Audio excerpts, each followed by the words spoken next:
Sans Toudic et Fortes blessés, Reims affronte Montpellier, le promu espère faire un résultat contre le champion de France qui est en difficulté. Montpellier qui joue sans Saï malade, remplacé par Stambouli, et sans Mapou Yangambiwa laissé au repos sur le banc.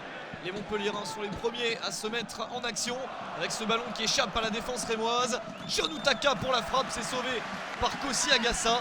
Une bonne entame du champion de France qui a envie de bien se lancer dans cette semaine très excitante, car après ce match, Montpellier accueillera Arsenal pour son entrée et ses débuts en Ligue des Champions. Les Montpelliérains qui insistent avec Henri Bédimo monté aux avant-postes, c'est sauvé sur la ligne. La bonne attaque du latéral gauche camerounais. Les Rémois sont dominés, ne trouvent que peu de solutions. Reims qui subit, mais qui commence à sortir de sa moitié de terrain et qui profite des espaces laissés par le jeu assez haut des Montpelliérains. La contre-attaque est fulgurante et c'est l'ouverture du score. Le but de Diego Rigonato à la 38e minute sur cette passe de Deveau. Le transfuge de Tours ne rate pas ses débuts avec son nouveau maillot titulaire à domicile. 1-0 pour le stade de Reims. La réaction montpelliéraine dans la foulée avec cette frappe cadrée directement sur Kossi Agassa. Pas de réussite pour Younes Belhanda. À la mi-temps, c'est Reims qui mène à 1-0 face à Montpellier. La seconde période avec l'entrée sur le terrain de Rémi Cabella pour apporter un petit peu plus de fougue, de vitesse et de dribble. Et la première action de Cabella est très intéressante, d'autant plus qu'elle est payante.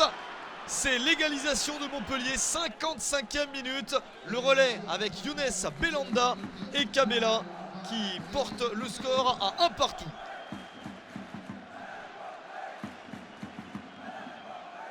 Reims se retrouve piégé et à ce moment, Montpellier semble se diriger vers la possibilité de mettre un deuxième but.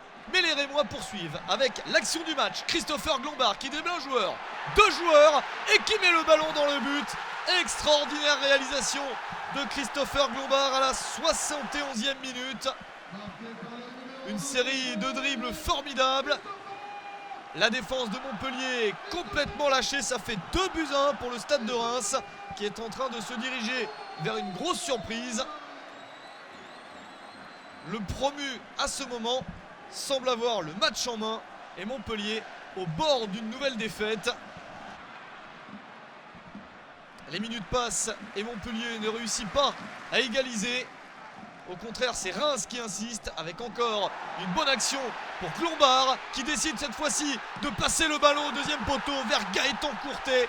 86e minute, le jeune attaquant rémois porte le score à 3-1. Encore une superbe action pour le stade de Reims. Montpellier n'y était pas et c'est Reims qui s'impose. C'est une surprise. 3-1 contre le champion de France Montpellier.